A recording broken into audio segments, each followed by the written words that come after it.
sisters acting too crazy, and them not tough like this, rough like this, and them not nice like this. Some can't take it when you talk true sense, rather hear the words I glorify nonsense.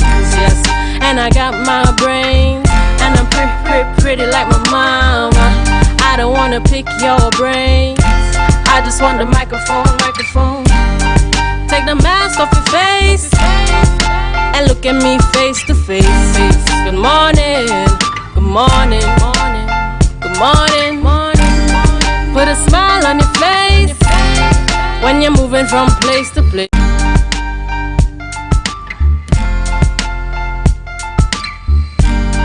Put a smile on your face when you're moving from place to place.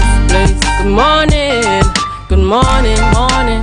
Good morning, viewers. This is the Tobago Updates morning show coming to you here live from the Port Mall in Scarborough.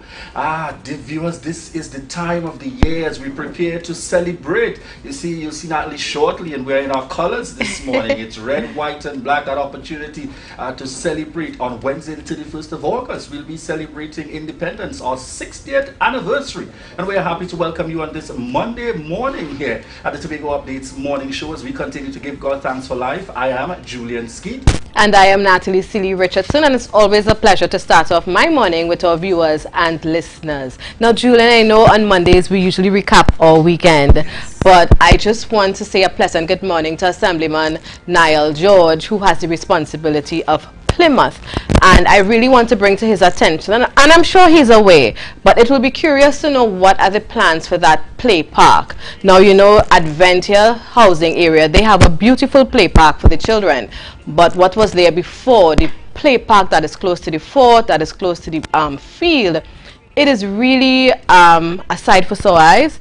I mean, I happened to be in the area yesterday and I took my boys there, and it's like I was so afraid for them because the slides are very dirty, nobody's maintaining it. The swings, I mean, there are just 2 swings right now. I'm not sure. I mean, they are swinging, they are moving, right? Let me just put it like that. You have tunnels to climb through, it's broken. Kids can really hurt themselves there. Dogs are coming in, leaving their waste on the grass. The kids have to be very careful. A little boy yesterday was shouting to the other children, don't go there, don't go there. You know, a dog was there just now. And it's really sad because a lot of visitors also come to that fort, and seeing the swings and slides and passing, it looks good. But when you actually get into that area, you know, and I think if it's not to be closed off for the safety of the children, and I really don't want that because the children have nowhere else to go, so they do make use of it.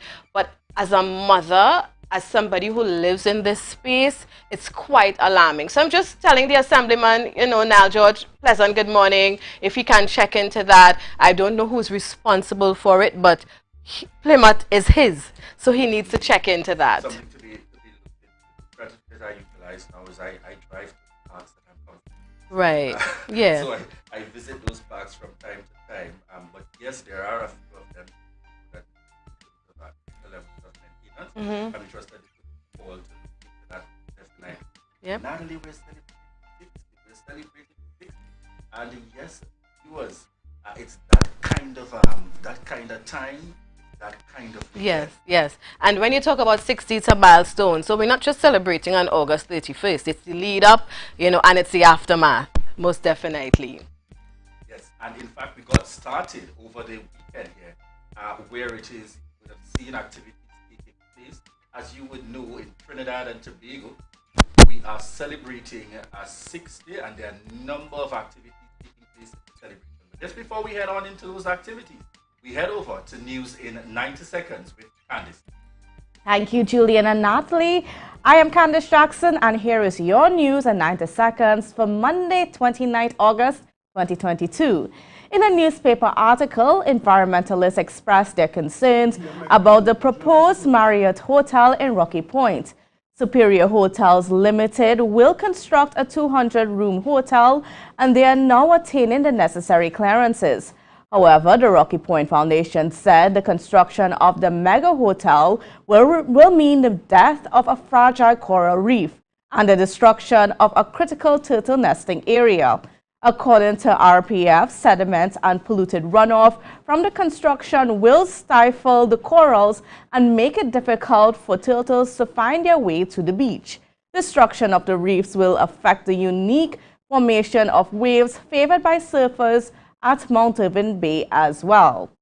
Meanwhile, political leader of the Tobago Council of the PNM, Ansel Dennis, called the THA's plans for a redeveloped Roxborough foolish.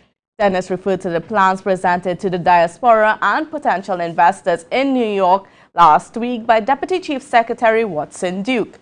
The proposal features provisions for an airport, marina complex, luxury villas, free trade zone, and a medical tourism complex. According to Dennis, the PDP-led THA's investment strategy is to send the most clownish of them all, globe-trotting, to criticize the country's government and promote a project at an exuberant cost, based more on Duke's fantasy than feasibility and possibility. And now nationally, former Minister of Health Dr. Tim Gopi Singh called for a police investigation into claims of government's mishandling of COVID-19. According to Dr. Gopi Singh, 19 coronavirus positive patients died in one night last year when the Point Fortin Hospital ran out of oxygen. He claimed that the Ministry of Health tried to cover up the incident. However, Minister of Health Terence Dayal Singh denied the claims and stated that Dr. Gopi Singh has no evidence to substantiate his allegations. And that was your news in 90 seconds. And it is back to you, Julian and Natalie.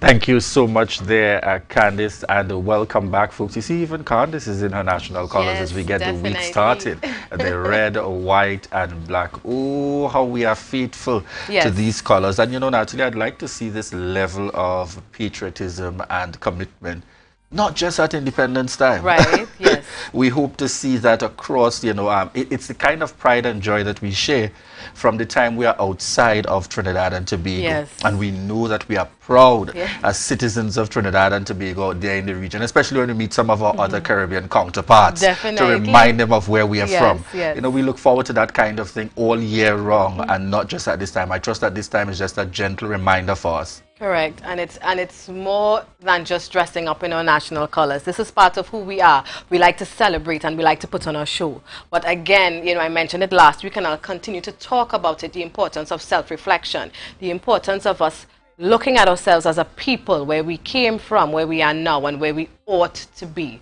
So let's just keep that in check as well. So dress up with your red, white, and black. Look good, look dapper. Step out and bring your A game, but check your attitude as well. And what was beautiful for me is I saw over the course of the weekend, persons going out to church, persons attending activities, red, white, and black, red, white, and black over the course of the weekend. And we would have had on with us last week Communications Director Avian Park speaking to the THA's celebrations and the initiative. And it got started over the course of the weekend for those of you who had the chance to venture out. On Saturday, began with the lighting up of the Shore Park complex. Beautiful piece there and a display of some of our heroes as we celebrate 60. In fact, I've seen a number of Tobagonians alike already out there taking photos, you know, against the displays and so on that are up. Then we went on to Sunday's activity, which included the lighting up of the Buku boardwalk. And again, both activities including some elements of entertainment, the presentations and so on. And you saw the pride and the excitement. And I think for Sunday, it particularly flowed straight from, you know, the lighting up into this Sunday school activities synonymously associated with the Buku area. That level of celebration happening. Also taking place on Sunday, we saw the Open Heavens concert that took place at the Shore Park complex. Again, an excellent turnout and attendance. There's no shortage when it comes to activities here in the Tobago space and by extension Trinidad and Tobago as we celebrate 60. You've got to find something to be at, Natalie. What's coming up? What's coming up in this week? And for those who may have missed the opening ceremonies of the lighting, light up at the Buku facility and Shore Park every evening at 7 p.m. until the 3rd of September. The lights will be turned on. So you can still drive by with your family, you know, taking the action there and be a part of the celebration. So coming up this evening, Julian, The lucky 60, as I like to call them, are going to be all dressed up. Black tie event, I believe it is. Yes. And they are going to be stepping out in fine style.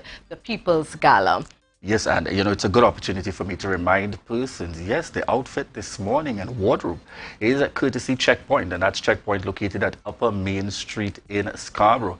As I would describe it. Natalie, give me the definition of this, you know, what did you refer to this as? I called it rosette. The rosette, yes. The rosette on the, you know, men folk, those men watching on, we will say the little flower on the blazer. All right? But it's rightfully named in terms of the rosette and so on, and the black tie, and the combination this morning, red, white, and black, is courtesy Checkpoint. And Checkpoint wants you to know, if you have not yet secured the final outfit for this evening, yes, they've got it for you. All right, so remember to check Checkpoint, and that's Checkpoint located at Upper Main Street in Scarborough, 639-5148. We've got a wide variety of, you know, black ties, and in fact, the full outfit for this evening's gala. And then tomorrow, as part of the celebrations, we continue. We have the launch of the Northeast Tobago Man in the Biosphere Art Trail. So that's something, of course, to check out. And we are getting ready for the big day, Wednesday. But just before the big day, tomorrow, we also have our trainees, World of Work trainees through the Division of Community Development, Youth Development and Sport that would have been participating in the 2-month, you know, long training process, interviews, and having gone out, over 100 plus of them placed within the private and public sector. Tomorrow is the graduation ceremony, the culmination for them as well, that takes place at the division tomorrow. So that's an opportunity once again to celebrate our young persons between the ages of 16 to 18 years old, really choosing to occupy their July-August period doing productive, very productive things. All right, and then we prepare for the big day, but we probably leave some of that big day for we tomorrow. Have other people are celebrating big days today. We got birthdays celebrations happening. So we head on into our birthday celebrations this morning. And we have Kezia and Nathaniel. We wish you a happy birthday from the Tobago Updates family, and may you continue to celebrate all life has to offer. So just enjoy your special day. All right, and this one is very dear to me at home. Auntie Glenda, and most of you would know her as Mrs. Glenda Jones. Auntie Glenda celebrated her birthday over the weekend, and this birthday greetings going out from me and in fact the entire family, sending shout-outs and continued blessings as you go forth. Happy birthday, Auntie Glenda. Happy birthday to Joanne Phillips. One of our viewers. You are sure to see on the live, not so, Julian? Yes. In fact, if you go to her social media any at all, I'm sure she has a dancing video out there for the birthday. Joan Phillips Pierre, happy birthday going out to you, and we thank you so much for your continued love and support. Hadassah Finley Davis, a special good morning to you just because it's your birthday celebration. And again, from Tobago Updates family, we wish you a blessed day. Happy birthday, Hadassah. All right, and we head on over to this one. Kaylan Baker, wishing you a happy birthday, coming from the entire Tobago Updates family. Kaylan Baker, we trust that you have an enjoyable day today. And Julian, we have one more couple celebrating. We gave them birthday shout-outs last week. Yes, the birthday shout-outs was last week. But now it's the anniversary. Along with Auntie Glenda, they also, on Auntie Glenda's birthday, they celebrated their wedding anniversary this weekend. So it's a birthday into a wedding anniversary celebration. So, you know, in the family for us, it's a kind of combined celebration. In fact, when I saw Auntie Glenda dropping off one of her grandchildren on Saturday, I said, why are you working her on her birthday? All right. So sending anniversary shout-outs there to Kurt and Kellyanne, wishing you a happy anniversary. And let me also take this time out to send congratulations out. Yesterday evening, the family and I, we had the opportunity to be, yesterday in the morning rather, because it was an entire day-long celebration. It started with a breakfast wedding and then into the evening celebration. So I want to send congratulations out to Karen and Cassandra Macmillan. Some of you may know him out there in the entertainment industry as the man himself, Showtime.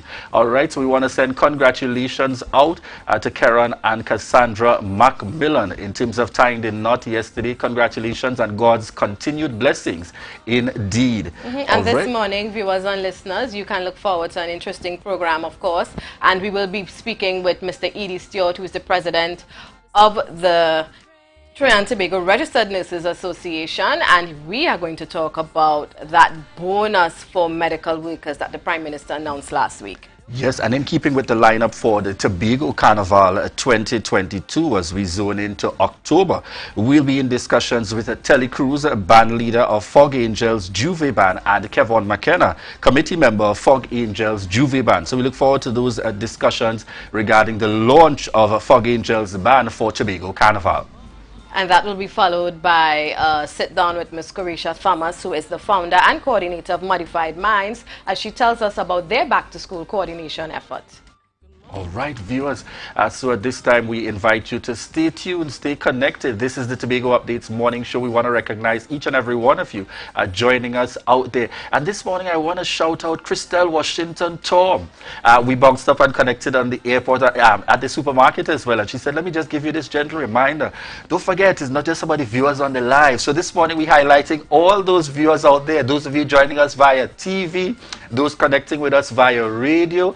So I want to shout out especially Crystal Washington Tom this morning. Thank you for your continued love and support for the Tobago Updates morning show. And to each and every one of you joining us online, this is your opportunity to share the live, share the live, share the live.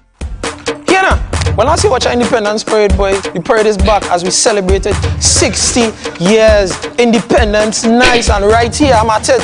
The parade grounds, we here, and you gonna be here too from 8 a.m., right? So here now, come out in all your glory to see everybody from 8 a.m. It's gonna be nice.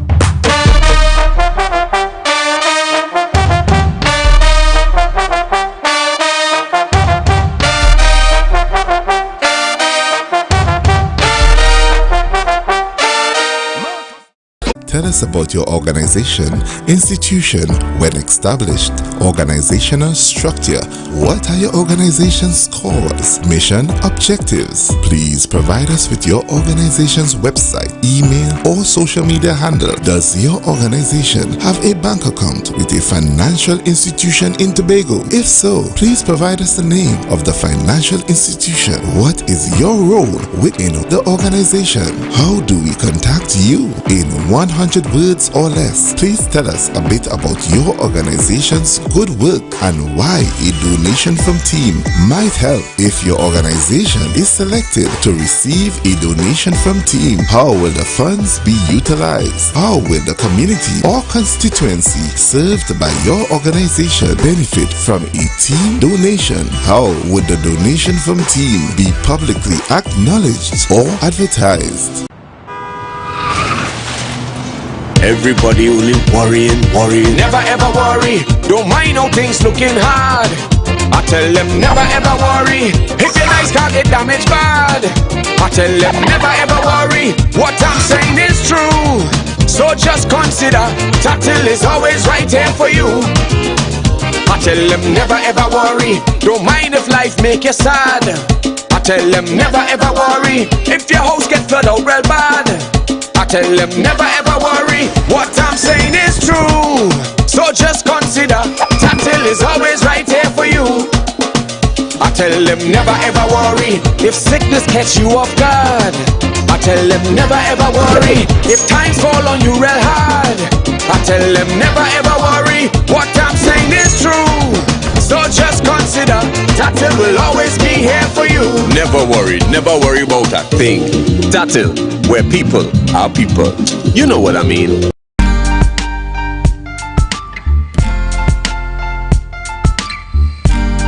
Put a smile on your face when you're moving from place to place. Good morning. Good morning, viewers. It's 7:23 a.m. God bless our nation. Happy anniversary, TNT. I'm just prepping. It's 2 days away, folks. August the 31st, we begin the great celebration for 60 years of independence for Trinidad and Tobago. And we welcome you back to the Tobago Updates morning show, coming to you here live from the Port Mall in Scarborough. Just before we head on into this segment, viewers, I want to take this opportunity also to shout out this morning. We connected yesterday, the same wedding that I was at that, and I was so happy when she took the time out and said, I follow Tobago updates. In fact, Julian, when I'm heading out to my garden, I make sure and I take the device with me. So this morning I want to shout out Mrs. Joy Charles. Mrs. Joy Charles out there, and I know she's out of the Plymouth SDA congregation. We want to shout out Mrs. Joy Charles this morning. Thank you so much for that continued love and support. Natalie, who are we coming up with in this segment? We are going to be speaking with Mr. Edie Stewart, who is the president of the Trinidad and Tobago Registered Nurses Association. And of course, the topic everyone has been talking about since the Prime Minister announced it last week, medical workers to get bonuses. And there we have Mr. Stewart with us. Good morning, Mr. Stewart. Pleasant good morning to you and your listeners. Thanks for having me. Yeah, we are really happy you took some time out to chat with us this morning, and we're getting right into it. The Prime Minister made an announcement last week, and many were, taken aback. Some people happy, some people have some questions, and we want to get, of course, your perspective from your membership of nurses. What is this welcoming news to receive this bonus? Well, definitely it will be welcoming news. It is a statement and a concept that would, for the association, would actually have begun 2 years ago. I have met with the Prime Minister approximately years ago, just before the national elections, where we would have presented him with a list of areas that would have made the life of the nurse a little more easier. And among those, we were seeking to have hazard allowance, in permanency of employment. As you know, nursing personnel, some 3,400 nursing personnel are temporarily employed on one-year contracts across Trinidad and Tobago.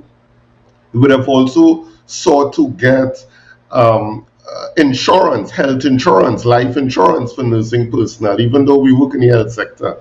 Nursing personnel are not afforded that opportunity to have health insurance. So we would have approached him with a number of areas. And he did indicate that, look, following the national elections, he would have offered nursing personnel some sort of incentive, because it was really true. We just came out of the pandemic. Well, we didn't come out of the pandemic. The pandemic was still going on in 2020, just before the election. So he would have made that assurance to the nursing personnel and to the TTRNA. Unfortunately, that promise did not materialize in 2020, did not materialize in 2021. However, the association engaged in another series of demonstrations, as it were, leading up to October 1st. Again, we would have heard the finance minister giving the assurance to nursing personnel in his budget debate that he would have the government would have taken a decision to make sure nursing personnel would have been made permanent at that time. And in addition, he would have announced that negotiations would have started. And then again, earlier this year, the same assurances. So this current promise, as it were, of this token to healthcare workers and nursing and midwifery personnel in particular, we are indeed pleased that he would have seen the value of nursing and midwifery personnel working over this period of time when other sectors were at home and they were afforded within the public service to remain home or work from home for extended periods. Personnel were working more, going beyond and beyond the call of duty, working in excess of 40, 50, 60 hours per week, place themselves in jeopardy on a continuous basis, even though we may not have had the correct PPEs to work at points in time, but we are very proud as an association that is took to the task, and in no case we saw nursing personnel backing out. We did have a few nursing personnel resigning over this period, going on to greener pastures. We, as I said, are indeed pleased that the Prime Minister indicated that he would make this token available. And Mr. Stewart, is your association aware of the value of this bonus, how it's going to be paid, or is it that we are all going to wait on the Minister of Finance announcement during the budget? Well, like the rest of the country, we would be waiting with bated breath to see what and how much the government would value, what monetary amount they would place on the work that nursing and midwifery personnel did, and all health workers by extension. What we would have proposed if we were consulted is that this is nothing new for the sector. A number of jurisdictions within the Caribbean and internationally would have done the same thing. So this is nothing new during this period of the pandemic. And what they would have done is actually give a one-off payment of whatever your salary is, give you an added bonus. This was actually done since 2020 in other jurisdictions. So most persons would have gotten a doubling of their salary when in the December period, during the Christmas period of December 2020 and early 2021. So as I said, this is really nothing new for the sector within the Caribbean, and if just a doubling, but if and I don't even want to think about it, if the government decides to only give like a $200 or something, that would be very insulting for the health sector, and it's best he would have not mentioned anything at all. So we hope it doesn't go in that direction. Mr. Stewart, I hear the advocacy for a doubling of the salary, even if you haven't said it directly. That's what you're looking forward to in terms of the bonus. And you know, sometimes if you say it in the right place loud enough, the word should get across there and to connect. My question to you this morning, I remember, you know, having you on and some of the other issues, you know, as we prepare nurses to really receive their bonus. Tell us particularly about nursing staff who have worked tirelessly during this pandemic, but still had the challenges as it relates to being able to gain permanency within the nursing structure. What's the status with those developments? Other than the promise have been made by the finance minister and the prime minister, there has been no movement in that direction, unfortunately. And what the association kept on doing while the finance minister made the promise in 2020, saying that this is the position of government, all nursing and midwifery personnel would be made permanently employed because they are actually in permanent positions.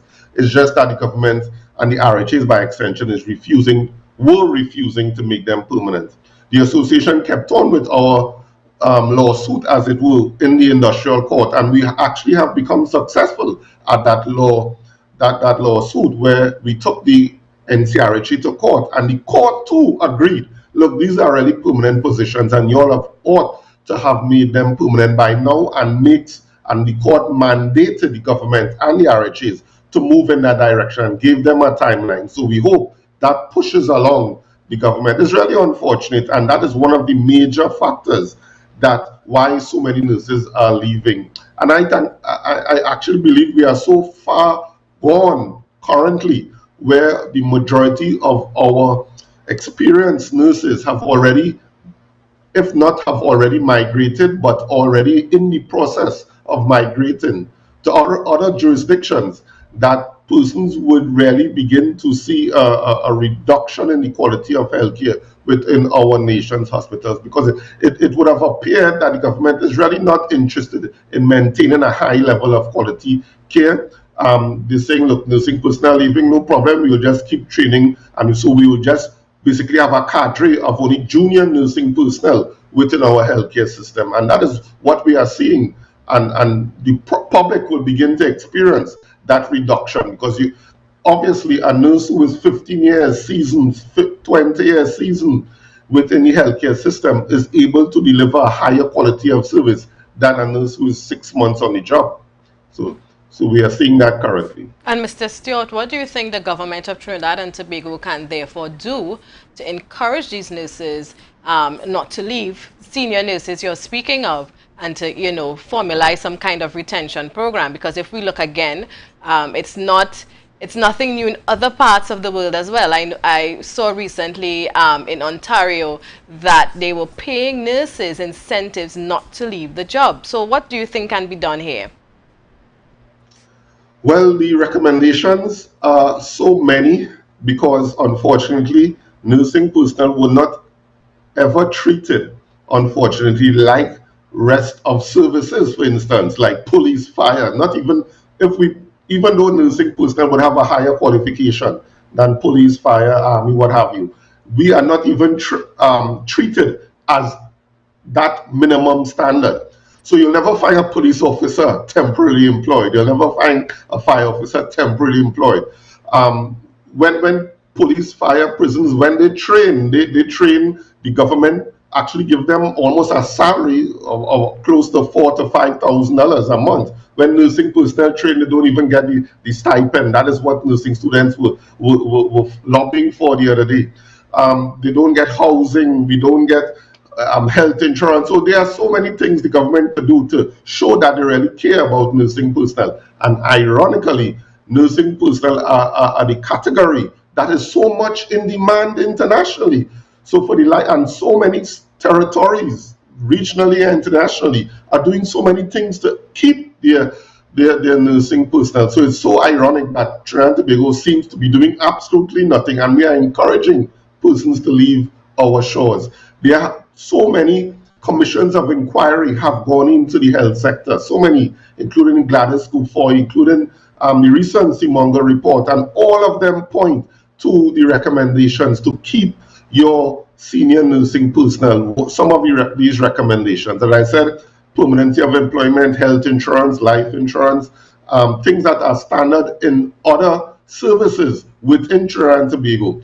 We have been lobbying the government to firm up on the oversight of nursing and midwifery personnel, ensuring that we maintain a high standard, ensuring the nursing council is operating efficiently to weed out bad nursing personnel, so we don't impact negatively on the quality of care for our patients. The government doesn't seem to be interested in that. We have been lobbying to have nursing education set at the degree level across the board.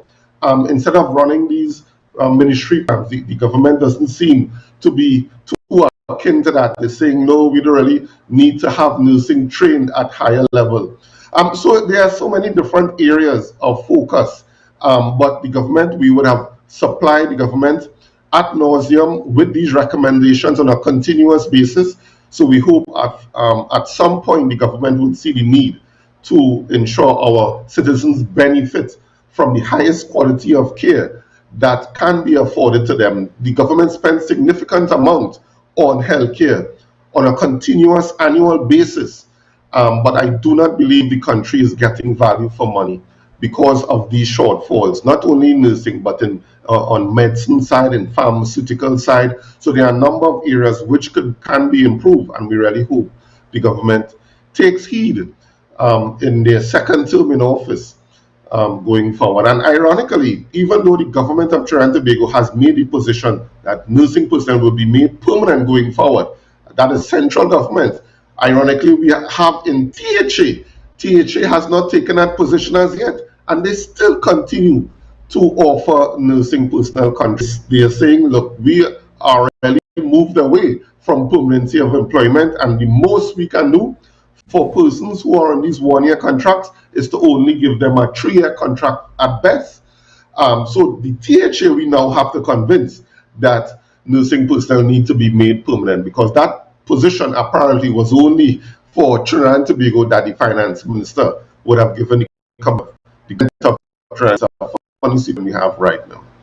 Mr. Stewart, we look very broadly in terms of the hard-working nurses, and I must say, for the times I've had to interact, commendations to the vast majority. But we still have to deal with the reality of the tough one, where there are still a few rogue elements within the system. And by that, I simply mean they do not hesitate to tell you when you are complaining about the service that you may be receiving within Trinidad and Tobago. Well, they ain't treating me good, so I doing the basics. I ain't fighting up here anymore as I used to before. What systems or mechanisms does your association have in place for reporting those individuals who may, those few in the system that may be making it bad for the profession, while others continue to work and to give human service? In fact, I dare say the vast majority continue to give human service. How do we deal with those few? Is there any mechanisms for reporting and methods by which the association attempts to deal with those directly?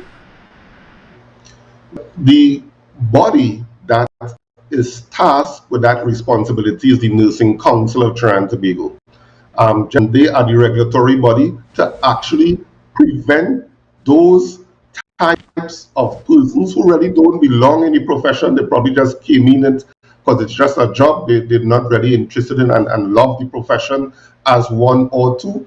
We need to be able to weed out those persons on a continuous basis. It's no different from any other category of employee or service. The police service have their police service commission and professional standards bureau.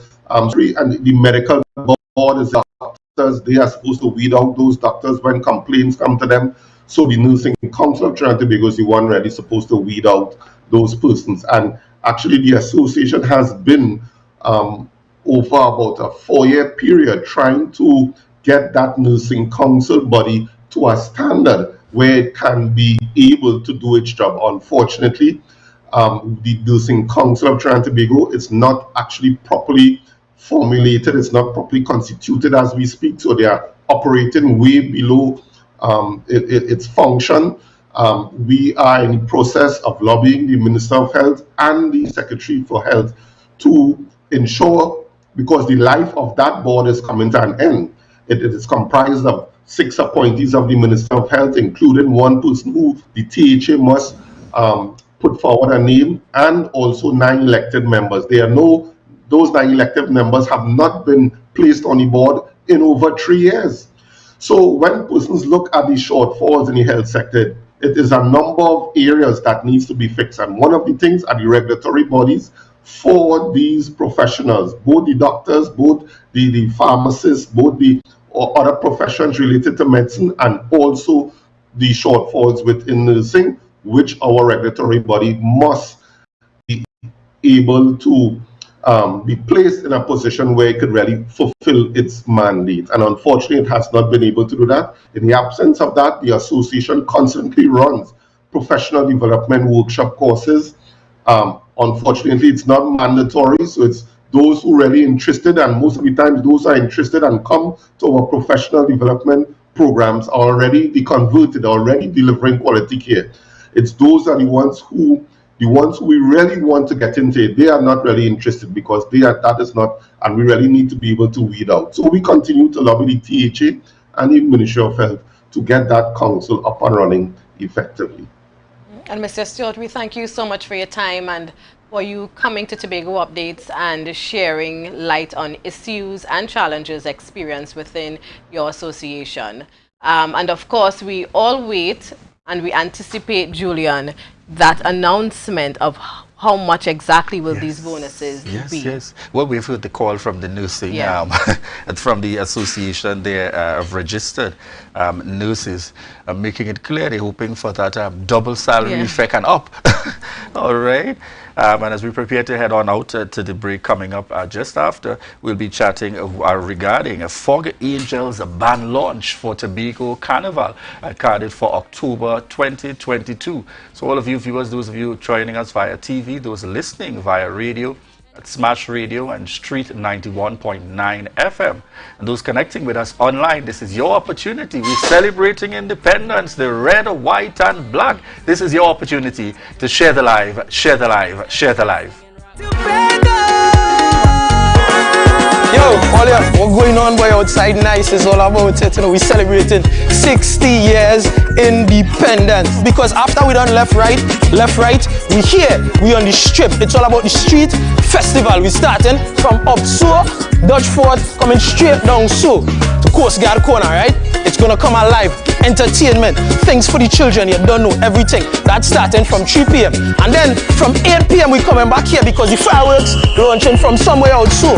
Yeah, we celebrating it, boy, things nice. 60 years anniversary, boy, independence. Nice, boy, yes, boy, we outside. Party Island, the vibe is strong like white brown boy. Nothing sweeter than Tobago,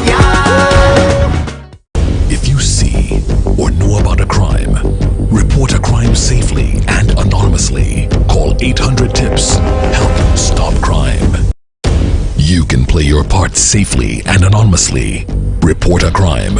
Earn a reward. Call 800-TIPS. Help stop crime. Be a hero. Champion. Fearless citizen. Be a crime stopper safely and anonymously. Call 800-TIPS. Help stop crime. The Board of Directors of Lambo Credit Union Cooperative Society Limited is pleased to invite all members to attend the 75th and 76th Annual General Meeting carried for Thursday, the 25th of August, 2022. This will take place at the Tobago Food and Nutrition Cooperative Society, Cayman and Tobago, starting at 5 p.m. Members will be invited to register from 4:15 p.m. sharp. All COVID-19 protocols will be observed, and you are invited to continue wearing your mask. At Lambo Credit Union, we are always here for you. Mamai Lakai Home Services. We specialize in cleaning of carpets and rugs, mattresses, living room and dining room sets, vehicle detailing, cleaning and sanitizing of homes and commercial spaces. We also do landscaping and tree cutting, pressure and power washing, floor care, fumigating and air purifying. You can also call us for professional painting services, babysitting and adult sitting. Call us now 333-4430 at Mamai Lakai Home Services. We take cleaning to another level. Excel Spa by Haley, where our highly trained staff are ready to deliver the top-class services in facial massages, waxing, nail enhancement and body treatment. We are ideally located at Coco Avenue, Susolands, Tobago. You can find us on Instagram, Facebook, TripAdvisor, or you can call us on 730-0149. Excel Spa by Haley. Relax, renew, and rejuvenate.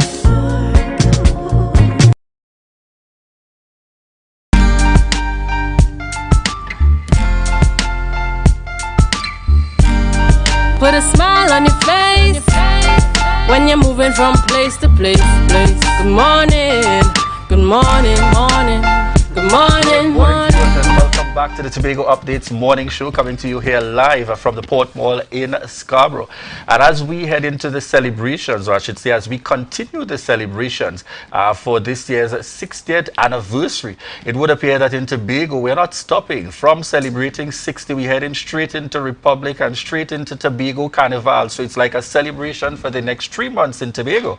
And today we are talking to Telly Cruz, band leader of Fog Angels Juve Band, and Kevin McKenna, committee member of Fog Angels Juve Band, and we're speaking of the launch for Tobago Carnival. Morning to you. Good morning. I came in it. Well, first of all, 48 hours, no rest, no sleep. So I'm still here, upholding and making sure that I meet this deadline today, because I know that I was supposed to be here today. And if I know I want to go to bed, then you know what happened. Sleep away and don't make it and all of that. However, I walk into the studio this morning and I was like, it's too strict. It was a very strict interview before ours. So, right. I mean, is there anything that we could do to loosen it up a little? I mean, this is Carnival. And you know what? I don't tell myself I done with this thing, but the people calling me. So from a time I touch the place and the people see me face, then they know now it's Carnival. You want more?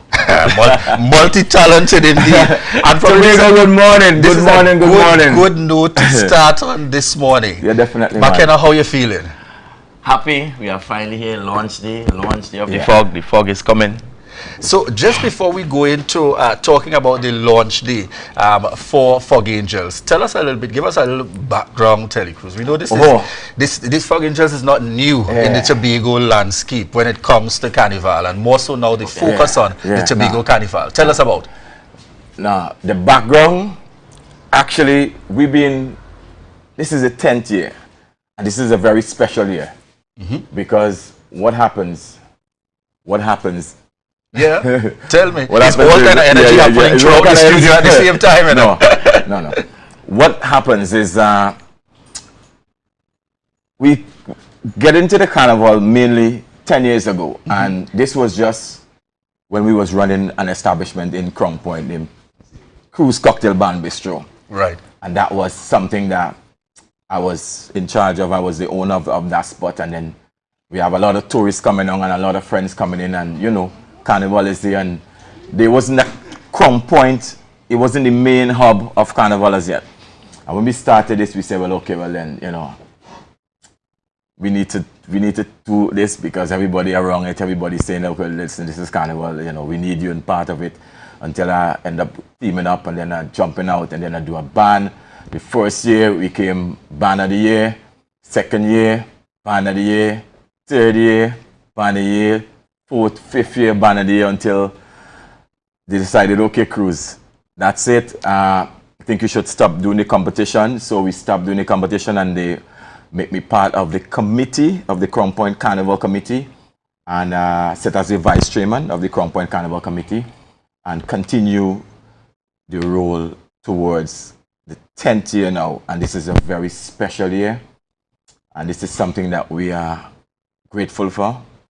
And emotional, because it's not an easy role. I find it slowing down. I find it slowing down and making me wonder if tears. Let me shift the camera a little bit very quickly. Makena, tell us about your involvement, not just as a committee member, but I think section leader as well. Yes. Yes. Tell us about your involvement. The most I will tell you the name of my section is TTV. You will be pleased. It's very teacher friendly. Right, the concept it's good. It's gonna excite you all a lot. So you have to wait till the launch to see. How many sections are we looking forward to? Well, because at the launch, there's Juve and there's Mass. Yeah, well, there is Juve and then there's Mass, and because we are celebrating a special year, it's 10 year, we're doing 10 sections in Juve and 10 sections in Mass. So we did and we put in a lot of work for this year Carnival, and it so happens that the 10th year started, you know, at the first year of the actual Tobago Carnival, which we are grateful for. Thanks to all who involved in making this a reality, because most of the time we've been competing with Trinidad Carnival. And you know, competing with Trinidad Carnival, it's difficult because Trinidad is a monster when it comes to Carnival. We still manage to get, you know, at least 1,000 people coming for Fog Angels every year during that national Carnival time. But this year we're expecting double, October. Triple, because we haven't even released our traders yet, and a lot of bookings been coming in by the groups, and so man, it's going to be crazy. I don't think Tobago is ready for what is really coming. This year is going to be mega. Fog, the fog, when I say the fog is coming, I mean the fog is coming. And celebrating 10 years on the road, we have a lot to celebrate, and we have a lot that we have in store for the people, and definitely we're going to deliver as always. All right. Remember, tell us about the launch details. When is it happening? What are persons to expect? So the launch, we decided to do something totally different this year. Especially it's our 10th year, we decided to do something totally different. I know most people are doing the launch where they have a big party and then you have, you know, people coming and whatever. But what we decided to do is we decided to stream this live for the world to see. Because a lot of people like to think that Tobago don't have proper production, they don't have proper costume, they don't have proper representation when it comes to Carnival especially. So we went into a professional studio and we did all the shots. We decided that this is gonna have to stream to the entire world at the same time.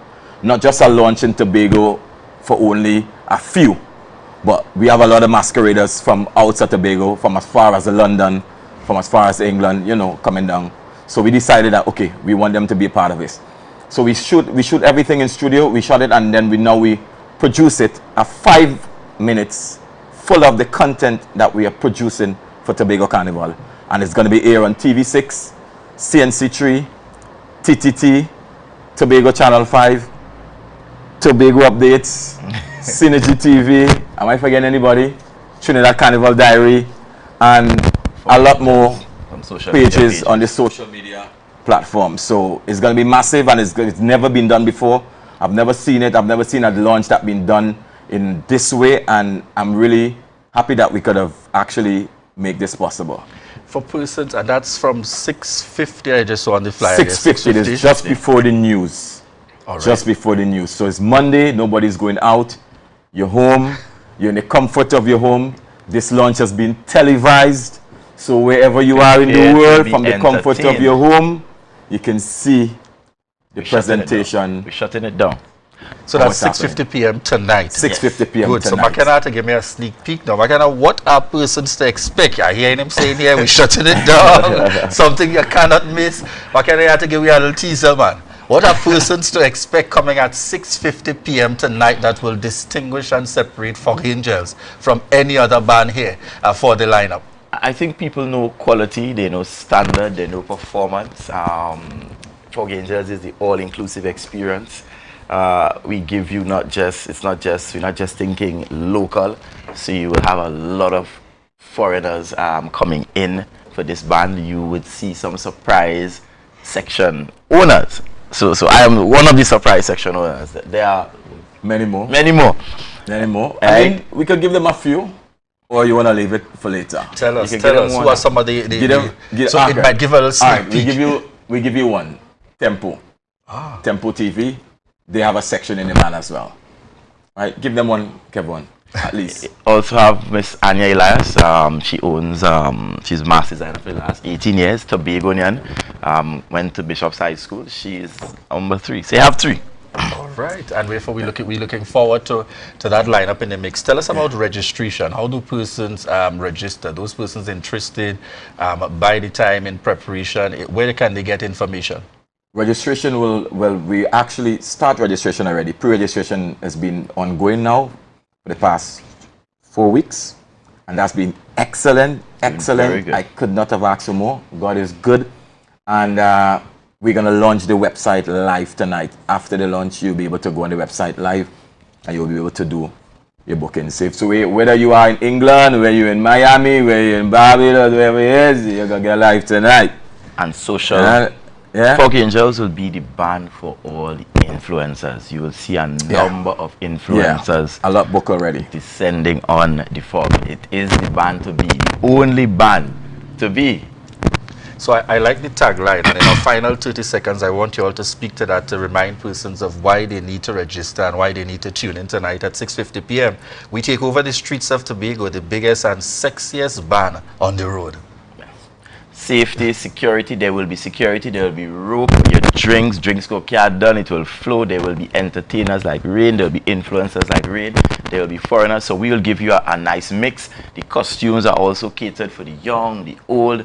There will be room for everybody under the Fog, because I know persons were saying, is everything, we're only seeing bikini and beads. We have everything. We're giving you the bikini and beads, we're giving you the options, have certain things covered, and of course the costumes start from, Juve starts from $500, and costumes start from $1,500. So the price is also very affordable. For the Tobagonians who have been seen complaining about the prices of the history from. So be reasonable. Who are you? What section will you be playing with? I hope by tonight you Jelly. Well, it's not much for me to say. I just want to send out thanks to all the supports that we've been getting from the ground, especially for the past 10 years. And this is a special year, and we're here to deliver, and we're here to deliver a proper brand to ensure that Tobago is being set, and nobody can come to Tobago and say, listen, we have no proper thing here. You know, so we ensure that the standard is going to be second to none, and we are ensuring a good and safe carnival.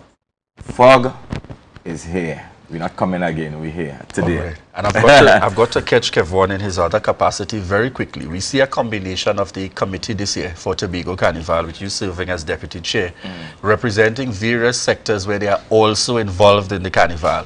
Do you see any concerns, or was this strategically designed in that manner? Just give us some clarity on that. There's no concerns. There's no competition, so that removes any level of conflict. Matter of fact, several committee members are actually active people in the space that will have events for the carnival. So if they move to competition, of course, then you'll have to rework how you deal with that conflict management system. All right, excellent. Thank you very much for joining us on set here. Viewers, it is Fog Angels, and it's 6:50 p.m. tonight, happening tonight via Tobago Updates and a number of the other stations throughout Trinidad and Tobago giving coverage, also via social media. So remember to connect. Thank you so much to Telecruz and Kevon McKenna for joining us here on set at the Tobago Updates morning show. Viewers, we want to thank you so much for that continued love and support. And I see just before in the mix here, hey, The thing getting serious. The thing getting serious. I cannot come without gifts. You know? Thank you very much, man. The thing gets serious immediately. Fog Angels, so remember to tune in tonight at 6:50 p.m. Viewers, we want to thank you so much for the continued love and support as we prepare to head on over to our next segment. This is your opportunity to share the live, share the live, share the live.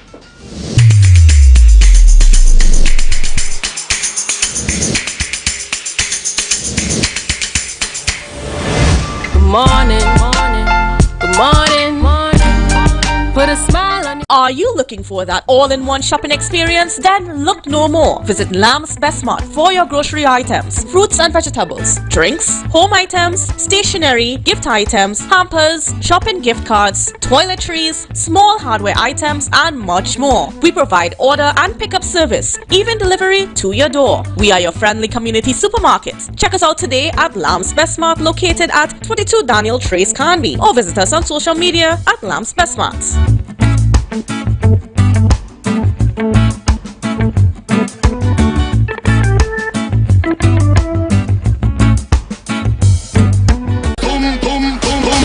Hey, we outside with we family, boy, yes. And on the 3rd of September, we're still celebrating independence. 60 years of independence right here in Trinidad and Tobago. It's all about red, white, and black, the walkathon and breakfast. And we're starting right here at the Dwight York Stadium. Yes, and then we going straight into Scarborough. Yes, we building our sweat, boy. We coming through the streets of Scarborough, right? We in Fred Hudson. And after we leave Scarborough, you know where we headed next? Down to the Shore Park complex. So yes, remember we're celebrating it and we're ending it off with the walkathon. Trinidad and Tobago, happy independence. We turning 60. Yes, boys. Everybody, jump it up together. Jump it up together, together. Family, where you there? Boom. Advertise with Tobago Updates. Call 284-6597. If you have a small or large business, we can get your information in front of the masses. Reach our rapidly growing viewership on Facebook and YouTube. Promote your brand in Trinidad and the Caribbean through M&E TV Now and Gayel. Yes, we can build unique ads for your business. Call now 284-6597 and advertise with us.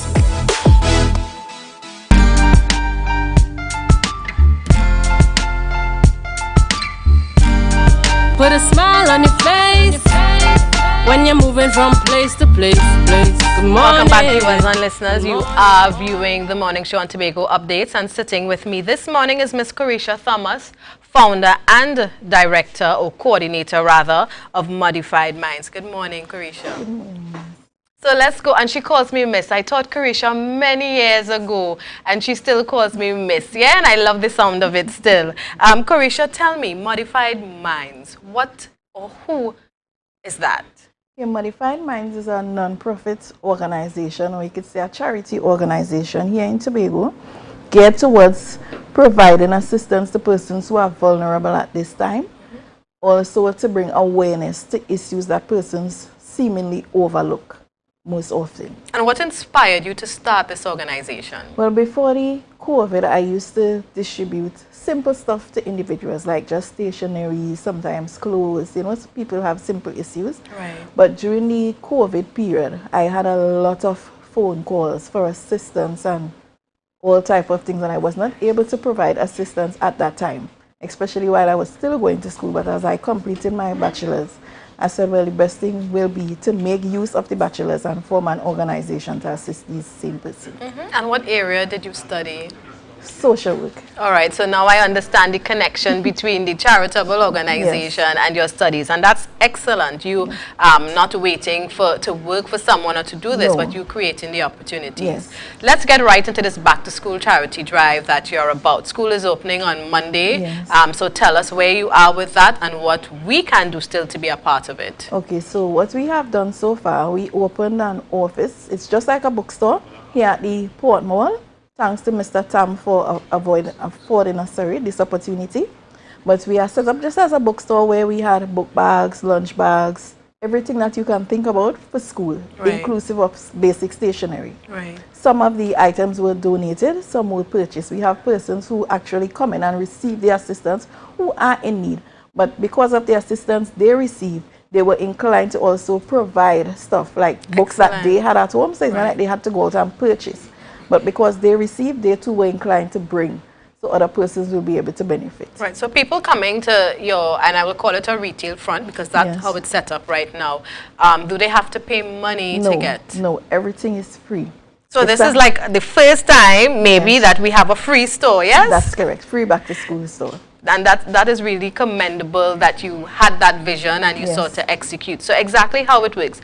People from the public would give, you set it up, fix it up, and people from the public. Do you target specific persons who will really benefit from the free back to school supplies? Well, before opening, what I did, I received information from persons like stakeholders in different communities who were able to actually provide names of individuals who are actually in need. Right. But just like everything else, we would not be able to reach everyone. So what happened? Those persons were allowed to come in Monday and Tuesday, which was 2 weeks ago when we opened. So they actually benefited from the first set of stock. Right. And just like everything else, everyone who is in need have a friend who is also in need. So that is what happened. So they told a friend and other persons came.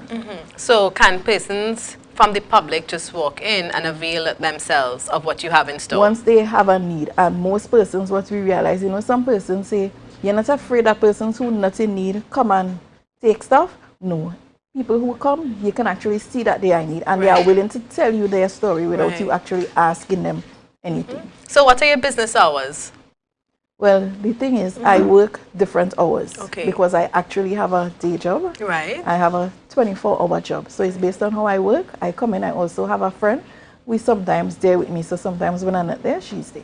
Okay, so if persons are interested to know your opening hours and your schedule, how can they contact you? They can contact me via my cell phone, which is 746-1131. We also have a Facebook page, Modified Minds with a Z. All right, so you heard that. Can you repeat that number again for our viewers and listeners? 746-1131, or you contact the Modified Minds Facebook page. It's Modified Minds with a Z. All right, so viewers and listeners, I know you got that, and this is a great venture to be a part of. It's not too late. You can get on to Miss Thomas, Modified Minds, on Facebook, and that's Minds, M-I-N-D-Z. And she gave us her phone number. So it's not too late, and this is a great concept. Imagine you can shop for free. Doesn't make sense, but it can happen right here in the Port Mall, 3rd floor. And you can call Miss Thomas to find out the schedule. And again, you know, let's leave this for those who are really in need. And if you have extra, it's not too late. So call her, get on board, and help someone out in need. We know that back to school, the list can go on, and we want to be there for our children. So be a part of this venture, Modified Minds Back to School Charity Drive. I wish we had more time. I wish you all the best from the Tobago Updates family on this venture, and we are looking out for greater, grander, bigger things from your organization. Thank you very much, Miss.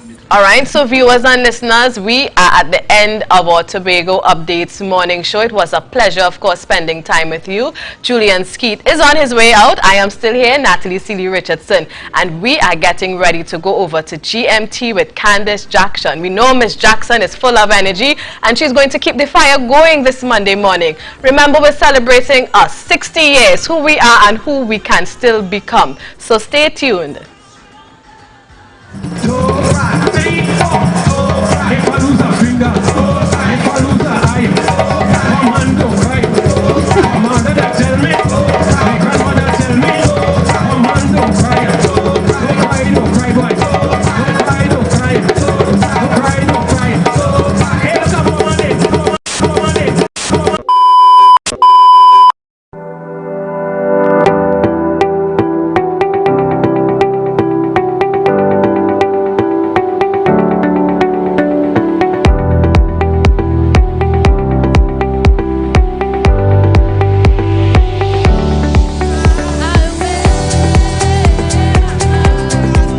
TIC, the Trade and Investment Convention that we have every single year, barring COVID, provides opportunities through which businesses, local, regionally and foreign businesses, can actually collaborate with each other, share knowledge, and partner with each other.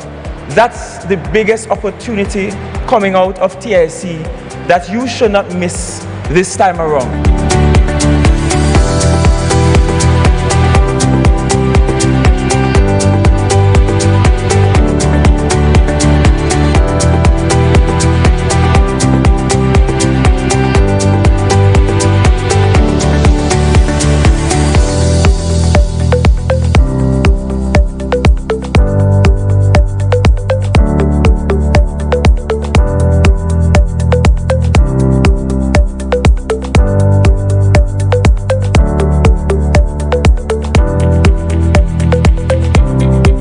The breakthrough that we are looking for is most of the groceries, like Massey and the other big stores in Trinidad, that they will be here and they will be able to share the experience with us and even taste our product and realize that we are the best. As I said before, strictly the best. Our packaging just gives us a notch above the rest.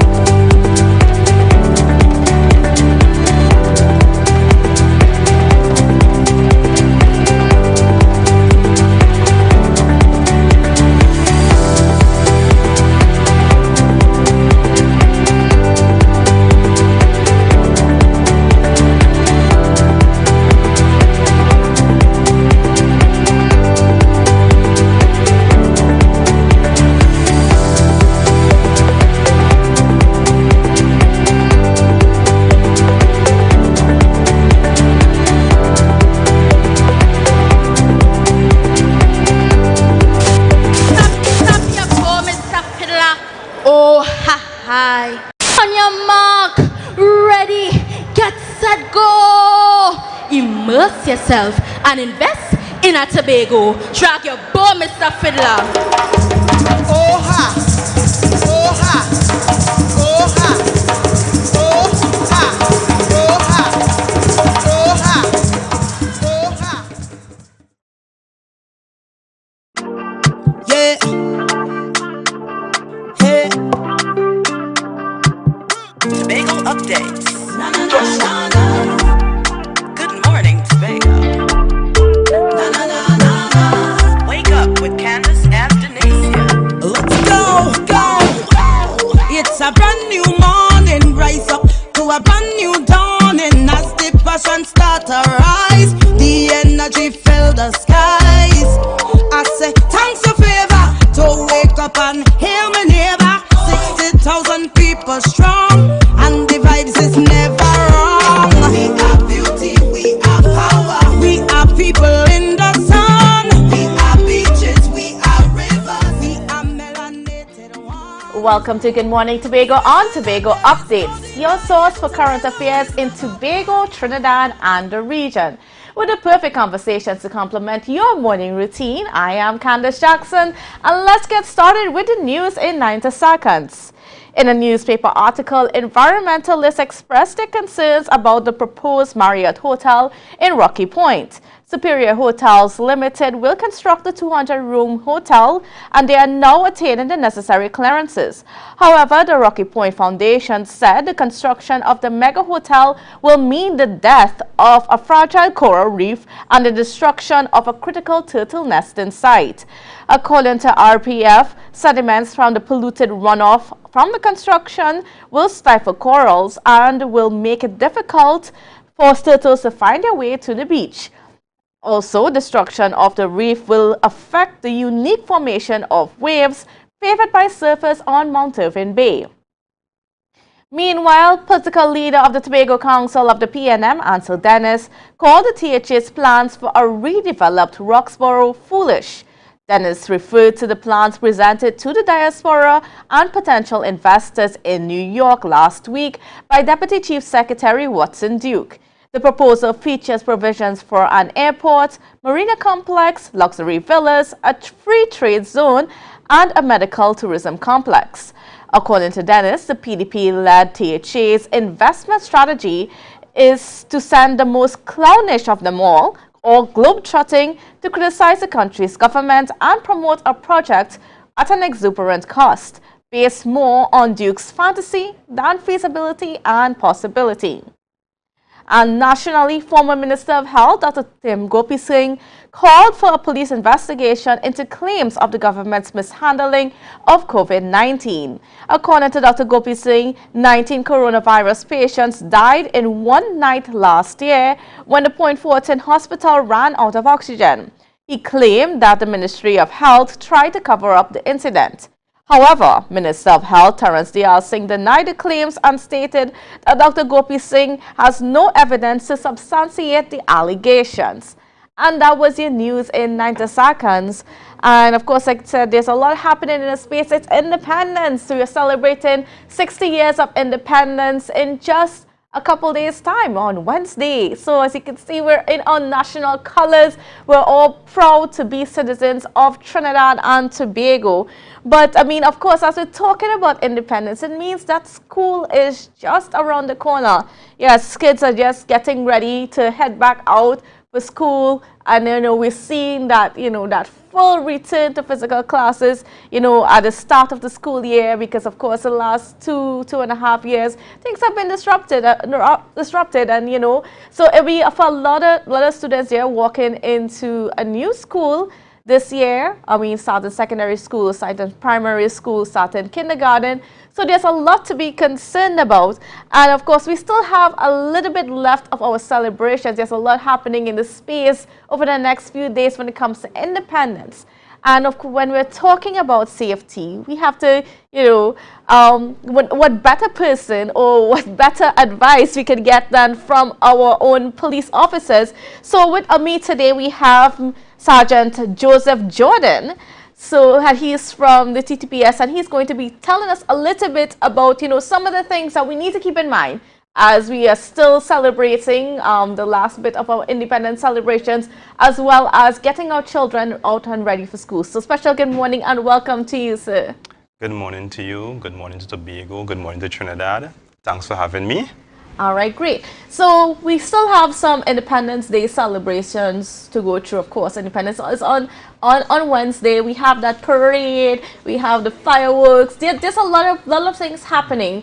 And one of the things that we need to always be cognizant of is the safety of our children at these events. And what advice can you give for our parents and our guardians regarding keeping an eye on our children and making sure that they are safe?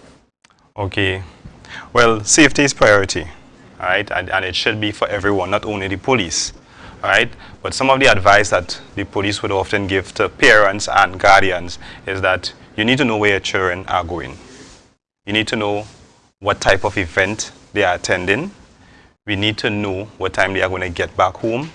We also need to know what is their mode of transport and the company in which they keep, all right. So as a parent or as a guardian, you need to be aware of all these things.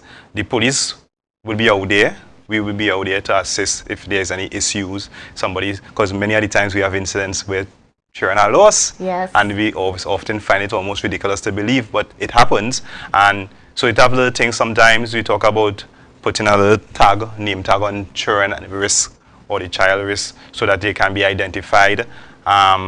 You may also advise them where the nearest police station may be, or you may advise them to look for police officers or somebody in authority, because there are other persons who can assist. You might be out there. For example, as we have the Independence Day celebration coming up, you would see many arms of the military participating. So you will not only see police officers, you would see people like the army, you'll see fire personnel. So there are a number of persons that you can reach out to, and all these persons are trusted persons that would provide a level of safety and security for parents, adults, children, basically everyone.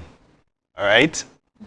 So, sometimes we would tell, people what's a good meeting point. So like in case somebody gets lost. So, I mean, what other tips along those lines can we give for our parents and our guardians?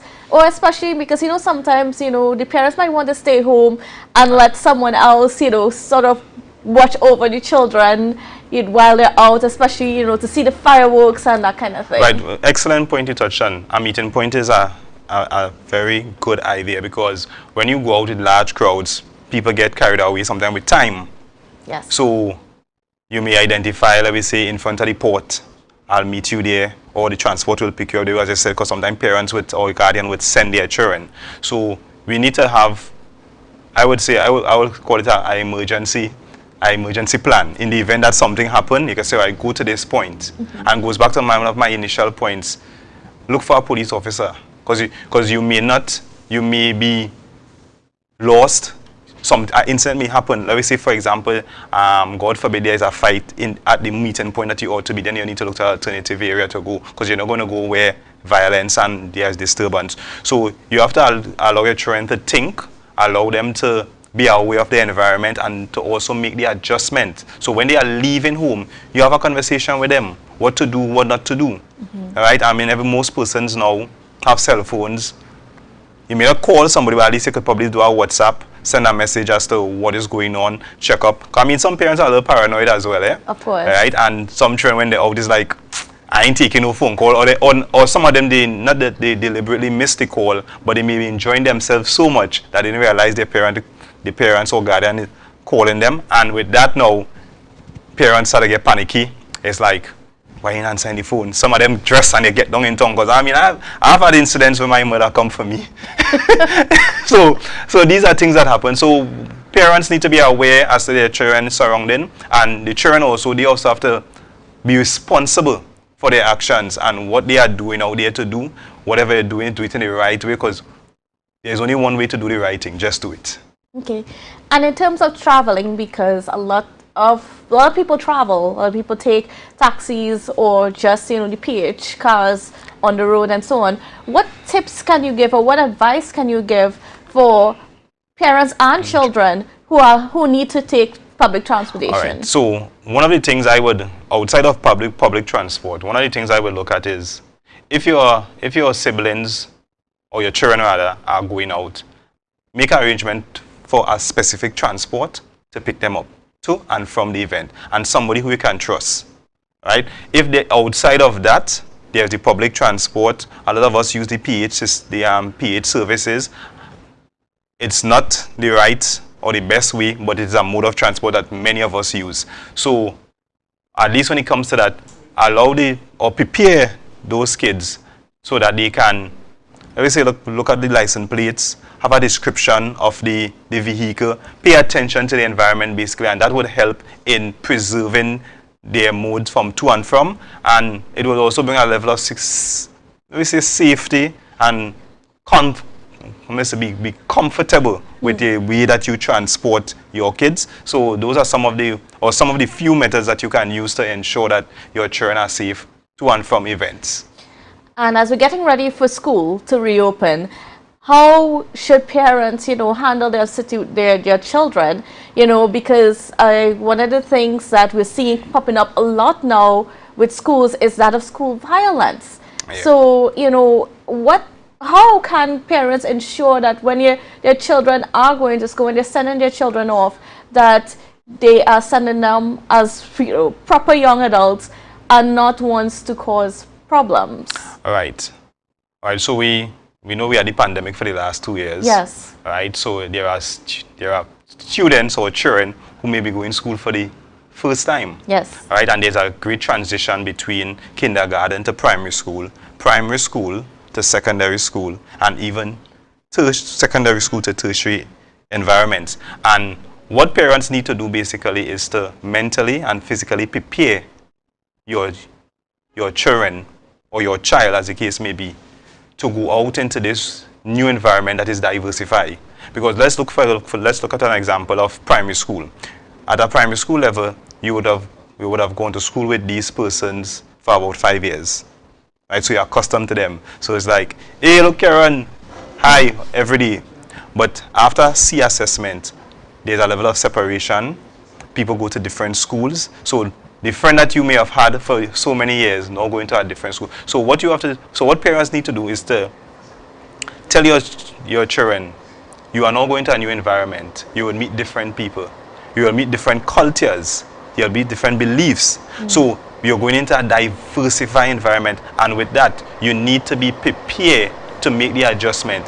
In the case of school violence, if it's something that comes up, inform a responsible person. You have your teachers, you have the principal, you have even guidance counselor, sorry. So talk to them, let them know what's happening, and with that you can also inform the police as to what is going on. So the police, we have the community policing section, they can come in, they can do some intervention, some lectures, so to prevent the escalation of crime or violence within a school environment is of paramount importance to society as well as the police. Now, sometimes parents are not really aware of what their children are like in school, because there might be one person at home, but when they go to school, they take on a completely different persona. What hints or what things parents should look out for to know that, or to pick up on that something's not right, and maybe my child is not being the best person that they should be when they're out in school? All right. One of the first signs you find your child and want to go to school. Suddenly it's like making excuses. Mommy, I don't want to go to school today. So those are things that they'll pick up on, because it's suggesting that there's something is wrong at their school environment, especially one who was enthusiastic about going to school suddenly is like having problems. So that's one of the key points that you need to look at. Parents should also check in the school to see what's going on with their children, sometimes unannounced, so that you know and get a feedback rather from the form teacher or the teachers that are teaching them to see, well, how are they responding in class? Are they interactive? Do they look distant?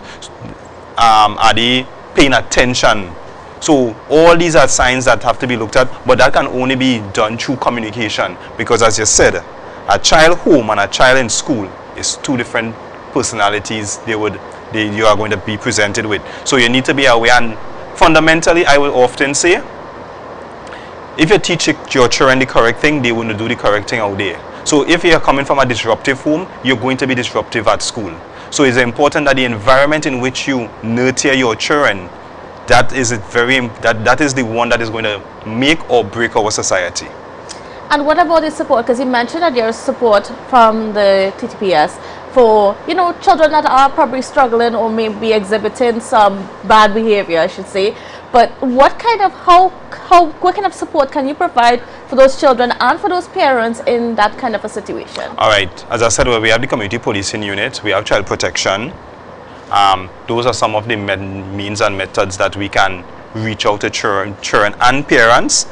Even though we have a victim and support witness unit, that also assists, because if there are, for example, an incident or incidents of bullying or school violence, a number of agencies can be put together in order to make an intervention. So there are things like counseling, and the reality of it is some of these incidents may result in criminal charges. So all those are things that have to be considered when it comes to school violence, bullying. And we, the police, we are here, we are doing our lectures, we are visiting schools, we are encouraging parents to do the right thing. In some instances, we have homework centers that, those things are often, stop and go. But there are instances where we have those, and as I said, the community policing unit, that is one of our unit that is going to spearhead that sort of movement. And can a parent come to you directly to a police officer for help? Certainly. We help everyone from the youngest to the oldest. If you're having a problem, if you don't feel comfortable talking to somebody in the school or a teacher, come straight to the police. All right. Sometimes it may be even done in a through a teacher. So the teacher may make the intervention, and the child would now have to seek additional advice or additional counsel from the police. So the both of them can come. So we take every report and all concerns. Sometimes it's just information, but even information is important, because you don't want to find yourself in a situation where a child is telling you or making certain observations, and then you ignore it, and eventually it results into some kind of school fight, or, as I say, bullying from time to time. And then finally, of course, children are traveling now to and from, will be traveling to and from school. And, just what tips can you offer parents? All right. Well, in traveling, get a reliable transportation. All right, somebody who's responsible. If you are using the public transport, be aware as to the time of departure and arrival. That is one cue that can assist a parent in guiding their children in being on the right path. So, let's say, for example, if it takes half an hour to reach from school to home, take a note of it. And likewise, to school. So, one evening the child accustomed reaching home 4:30, and then you realize 4:45, 5 o'clock. It's like, okay, I probably need to call if they have a cell phone or check up on it. So you have to establish certain parameters to know the ins and outs. If they are traveling via taxi, as much as possible, encourage children to pay attention to vehicle numbers, registration numbers, description of the driver, color of vehicle, because many of the times crime that are committed with the use of vehicles, the plates are often false, right? But the description of the vehicle is very difficult to change in such a short space of time. So look around the vehicle. You might see an unusual mark or peculiar mark in the vehicle. Take note of it. Take a note of the persons in the vehicle, because you may have other persons in the vehicle that are also part of the commission of a crime. So observation is important. Right, and what we ought to do is to continue to educate our children, inform them of the rights and the wrong, so that whilst they are out there, they will conduct themselves in an appropriate way. Have respect for adults, and also have respect for one another, because we often say, yes, I respect you, but we have to respect our peers, and respect is something that is earned. Right, so we often have the issue of, yeah, but that man disrespect me. What is disrespect?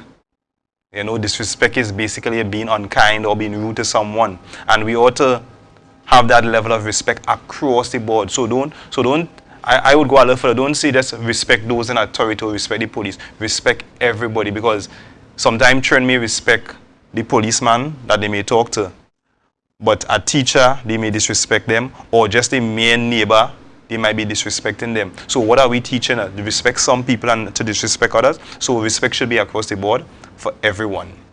All right.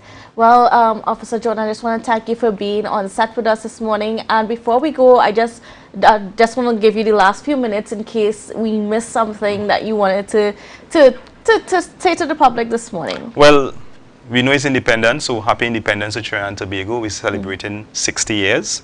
Right, Diamond Jubilee. So what I would advise people, when you're going out, be safe. Walk in groups or travel in groups, party in groups. All right, park in lit areas. Ensure that you secure your vehicle. Also secure your home, because many of us just rush out because we're hustling and we're late, and the transport, and we run out and we leave our window open, and when we come back home, we realize somebody broke into my house. So safety. Personal safety is important. Secure your homes and be safe. Look out, for example, drinking and driving. Have a designated driver, because we will be out there administering breathalyzer tests. And if you're above 30 milligrams, you would have problems. Right? So we encouraging persons to be safe during this period of time as you go to and from. Go with peace, love, respect one another. All right, and then of course the TTPS is always there to protect and to serve. As to serve with pride. With pride, I love that. All right, viewers, so we have a lot more coming up for you after the break, so please don't go anywhere.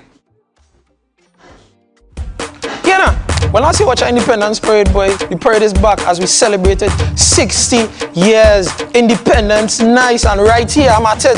The parade grounds, we here, and you gonna be here too from 8 a.m., right? So here now, come out in all your glory to see everybody from 8 a.m. It's gonna be nice.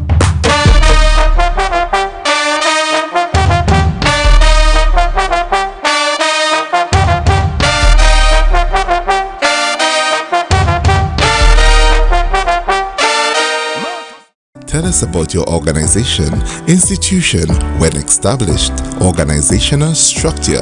What are your organization's cause, mission, objectives? Please provide us with your organization's website, email, or social media handle. Does your organization have a bank account with a financial institution in Tobago? If so, please provide us the name of the financial institution. What is your role within the organization? How do we contact you? In 100 words or less, please tell us a bit about your organization's good work and why a donation from team might help. If your organization is selected to receive a donation from team, how will the funds be utilized? How will the community or constituency served by your organization benefit from a team donation? How would the donation from team be publicly acknowledged or advertised?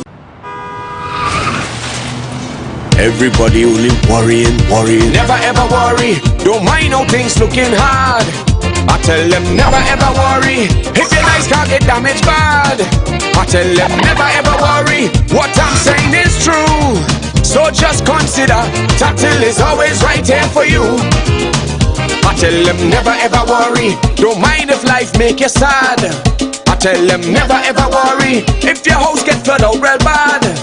I tell them never ever worry. What I'm saying is true.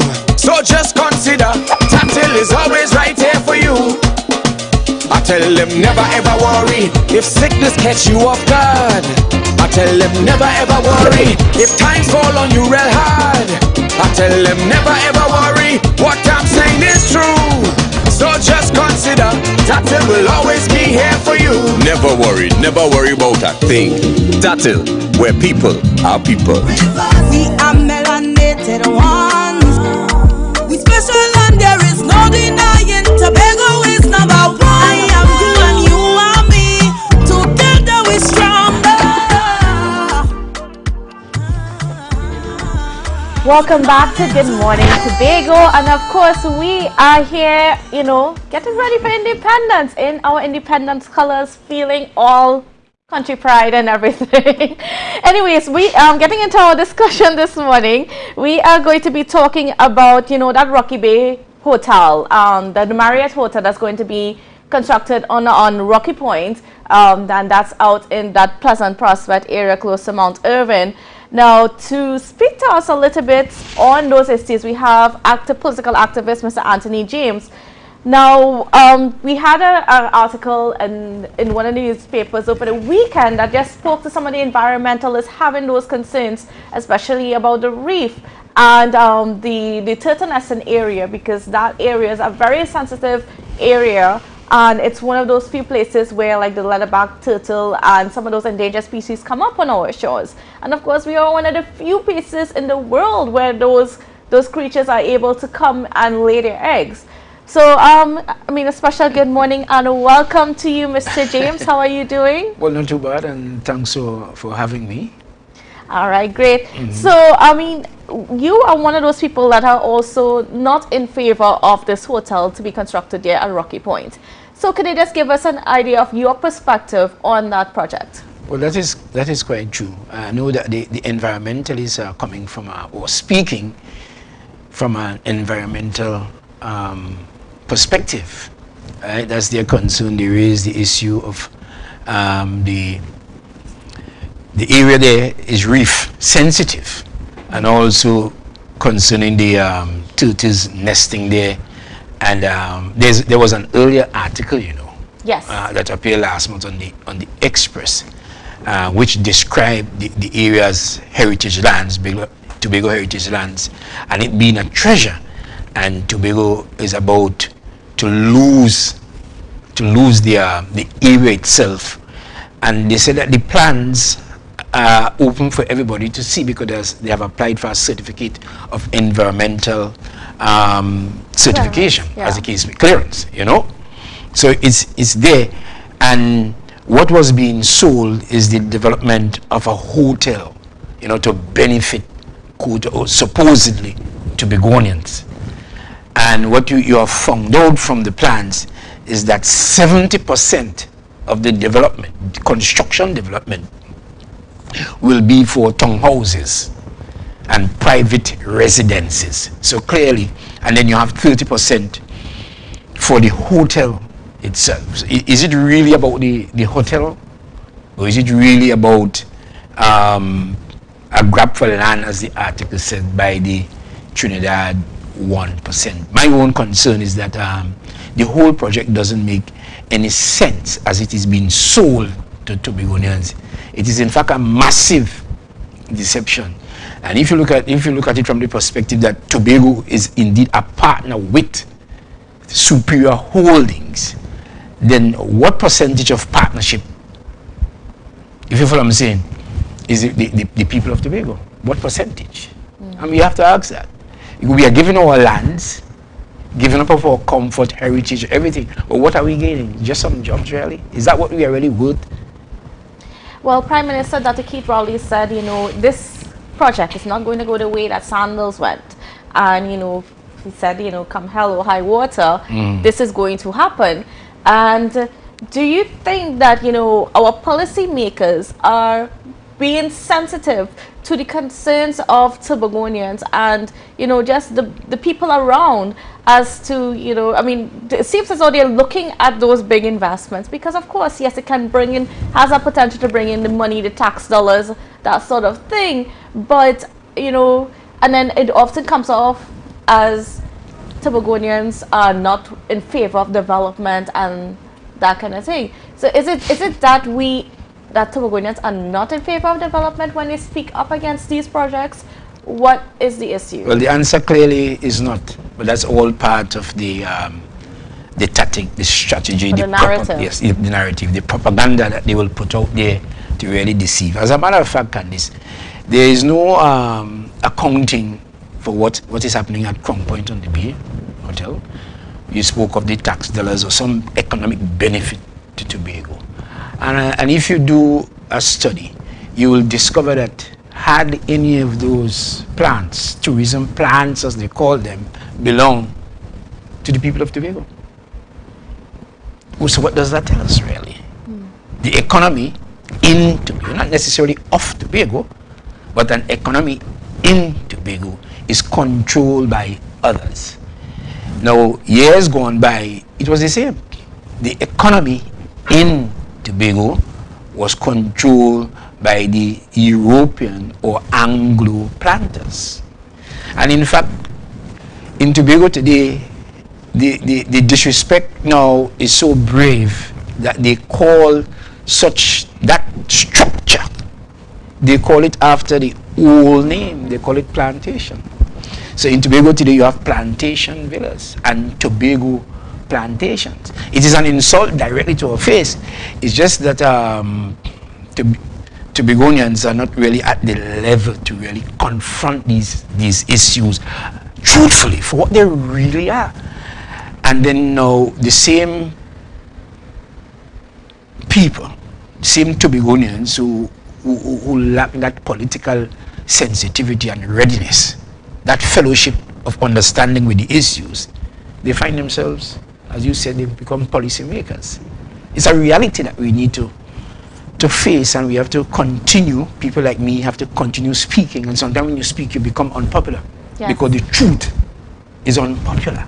Do you see this project being something similar to what the Sandals project was about? Of course, it's clearly about that, and strikingly, the project was not conceived in the heart of Tobagonians. Now, if this is for our to produce tax dollars, as you had said, it did not originate here. It did not originate in the mind of this executive. It did not originate in the mind of the last executive. And I will go that far to say, just like Sandals, it was not conceived by the mind of Dr. Rowley. It wasn't conceived there.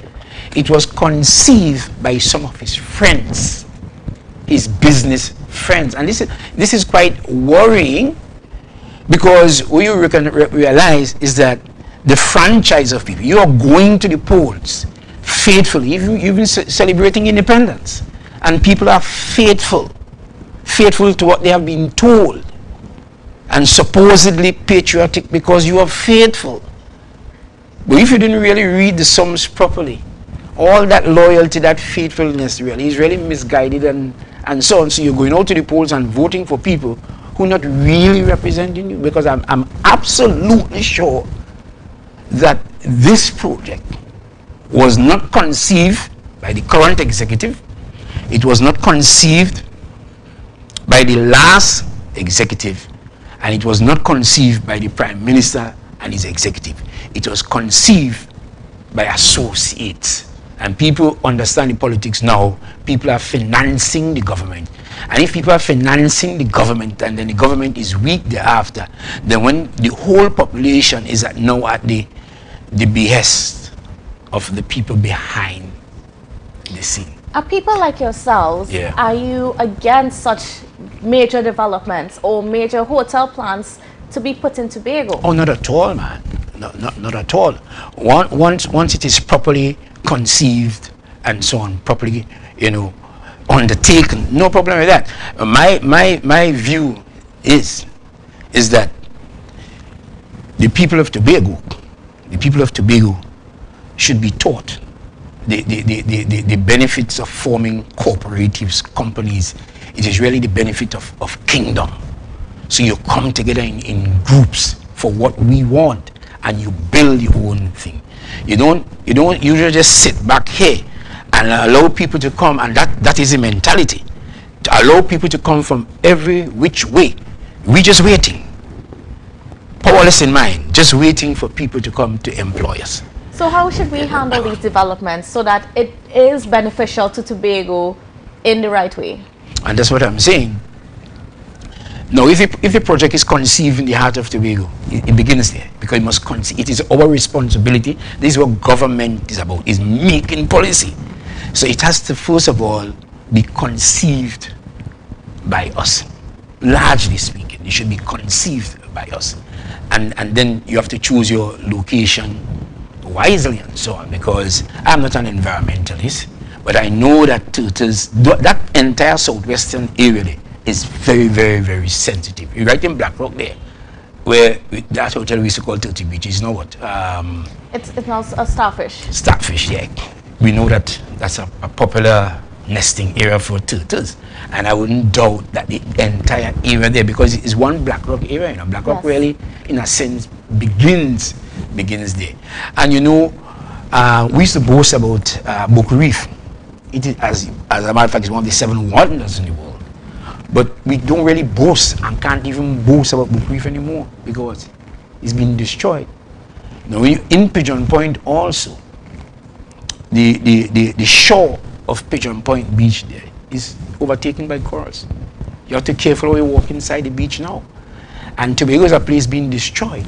And it is agreed that is those developments not done properly are what is responsible for the destruction of the environment there. What developments do you see, can you say that would have had an impact that we would have done in the past that we are seeing the impact for now? Well, the whole, you have Crown Point on the Bay, you have Chopekis, as I said, that entire region from Sandy Point. Yeah. You know the story. So you have Bella Vista, you're coming up to Chopekis, Crown Point on the Bay. You have what used to be Cocoa Reef. It's still called Cocoa Reef now. It used to be Crown Reef. Crown Reef, and now it's called Cocoa Reef. And you're leaving there and you're stretching. Even when Salmon Grove was being done, that was quite a concern for some people. Salmon Grove really borders with the beach right there, that coming around to the reef and so on. Salmon Grove borders there. And then again, one suspects too that they call it that protects the mangrove. The mangrove was also interfering. And God literally God so properly constructed the earth that he put mangroves and so on to protect. But perhaps not unique to Tobago, Trinidad. Perhaps it's happening in other places.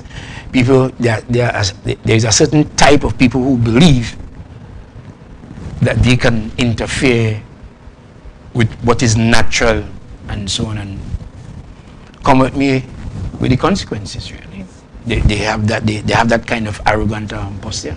But the entire project is ill-conceived, in my judgment. Now, you said that if we are to do a project like this, it should start with the heart of Tobagonians. It should come from within. Of course. Now, should we, with that philosophy in mind, should we go to places like the Marriott or those big hotel brands to come? Because, you know, the strategy is that when you go to those brands, you know, they come with their own bit of marketing, they bring airlift and so on to the destination. Now, should we still approach them, or should it just be hotels that are just grown within our Tobago space? Well, the issue of branding, clearly we can develop our own branding, because what is tourism, as the case may be? What is tourism?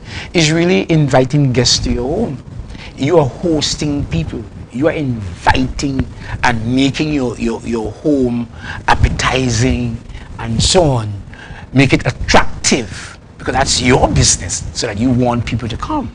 The reason why you want people to come is because you have in mind to benefit from that. We have to grow to the point where we become employers. The reason why you have that, as I was talking to a friend, he says the Caribbean has no proper model of development. This is why you might find executives going in, and they are not really thinking of being the subject in the sentence. I'm going back to primary school, where we have, what they taught us then was 8 parts of speech, and the subject is what controls the sentence, the paragraphs, the entire comprehensive passage or the essay. And life in itself is a comprehension passage. It's a short story, and you must be the subject in your own sentence and not be placed as a second noun, being the object. If you remember what we learned in primary school, and what is going on here in Tobago, in Trinidad and the Caribbean, the mentality itself, we have not gotten out of slavery at all. And slavery was not a one-dimensional thing, so that it was physical, so that they chain your foot and call you a chattel slave. No, when you are enslaved, every aspect of your being is enslaved. And the Caribbean people have not gone past that yet, and we have found ourselves just celebrating holidays. Holidays, as a matter of fact, that I'm quite sure did not come from us either, because at emancipation there was an act of emancipation, not from our parliament. That act of emancipation was, if you follow the issue, it was in the British Parliament of the UK. Similarly, the act to abolish slavery. So they decide when we are slaves and when we are free. They even decide to some extent when we are independent, because I'm quite sure also the idea of all the former colonies in the world celebrating independence, I'm sure the idea didn't come from us. That idea, this is what I say, these things people say I'm contribution, but I'm thinking it's not illegal to think or foolish to think. All these things have come from the minds of those colonizers, and I'm saying today also that is what exists today. And so that's where you find now, so we are big on brands that come from outside. Oh, you have such a rich culture in the Caribbean with no Caribbean brand. I say Caribbean brand, I'm just talking about brand in the Caribbean now. I'm talking about brands from the native people, the new natives of the Caribbean. Why can't we elevate ourselves? And so that why can't we go and build hotels there too? Why can't we sell our brands to them? But some people might say that, you know, Sandals is a Caribbean brand because it was grown out of Jamaica. This is what I said, not necessarily brands in the Caribbean, but brands of the native people. Because you see, the history here is one of what they call slavery and indentureship. And that slavery and indentureship enslave and indented a certain type of people. And I'm more interested now in those very same people growing up now and becoming now the branders, the investors, the owners. If we haven't gone to that point, then we remain where we are. It's just that the perception has changed, and not to some degree the ownership has changed to some degree, but we really remain in the same position. And so we are happy they have taught us, well, we have to get Sandals, we have to get Marriott, And the truth, when you do the assessment, we must do the, you see, we're not really so responsible to actually do the inventory, so to speak. Now, the tourism product in Tobago, who is really report? Have you ever had a government report on what it is making really? Have you ever really had that? Can we say from all the supposedly tourism plans that we have in Tobago, which hardly of them are owned by Tobagonians, one or two, a few, maybe 10% owned by Tobagonians, but have we, as a people, budgets are read out and so on, and they don't break down the budget. In the tourism sector, it has yielded this amount. In agriculture, this is what it has yielded. And the projection going forward, this is what we expect. And based on that, you might get a report on business and oil sector and so on. Not in Tobago. In fact, in Tobago, you have to ask yourself, is it really a budget? Because the budget does not report on the sectors and how much how much each sector is making. And then they tell you in a general way, Candice, that Tobago is a tourist industry. So I want to kind of move off a little bit and kind of tag on to something that you've been saying. So now we're heading into 60 years as a nation, Trinidad and Tobago. Should we be celebrating? All right. Candice, I perceive that you're a very brilliant young lady. I know you are, in fact, right? And I say, and it's unpopular. But the truth, I heard Dr. Charles made a statement some years ago on the election platform in Mason Hall. He says truth goes through 3 different stages.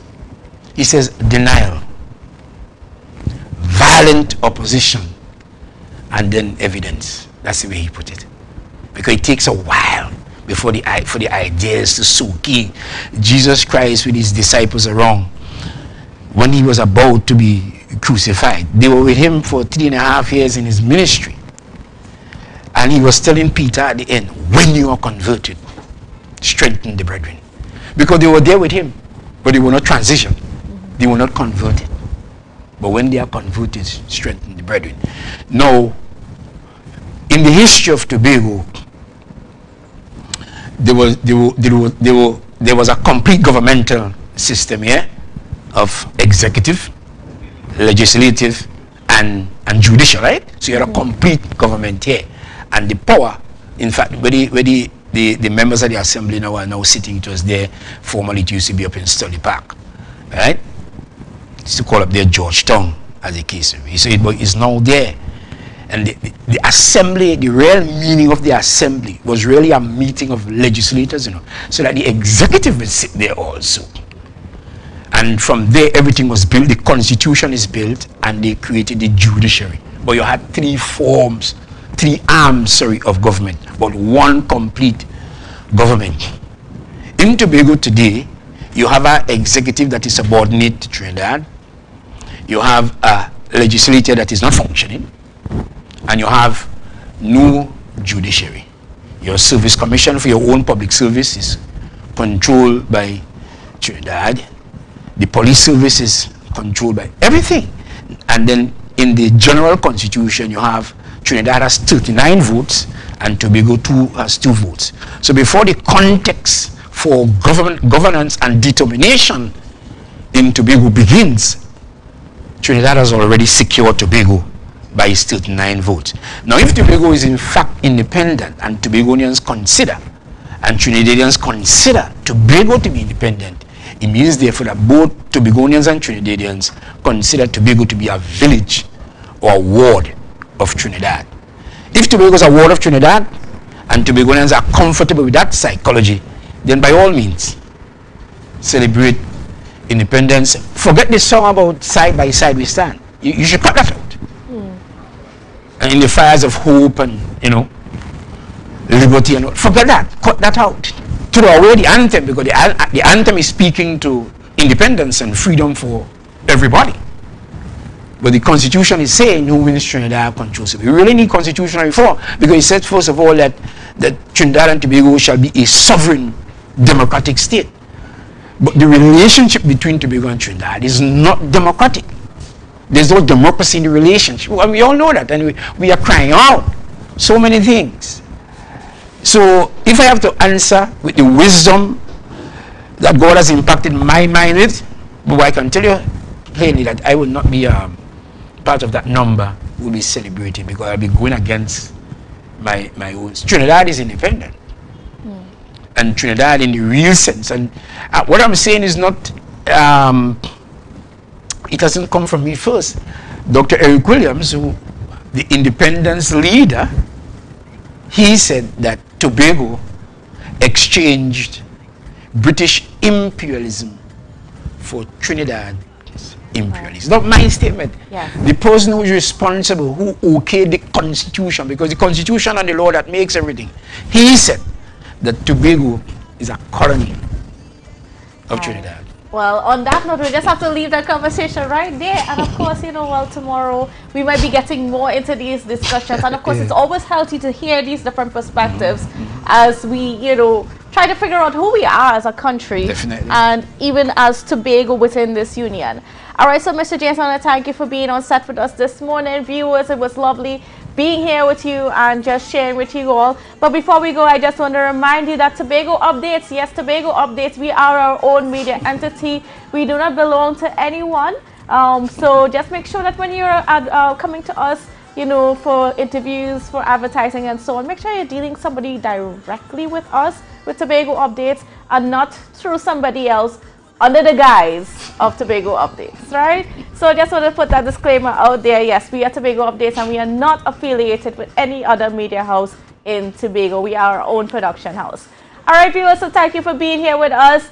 And it was, like I said, it was a pleasure. It's a little bit rainy out there, so please be safe on the roads, because we want to see you again tomorrow morning at 7 a.m. Bye for now, folks. Thanks. Rise, the energy fill the skies. I say thanks for favor to wake up and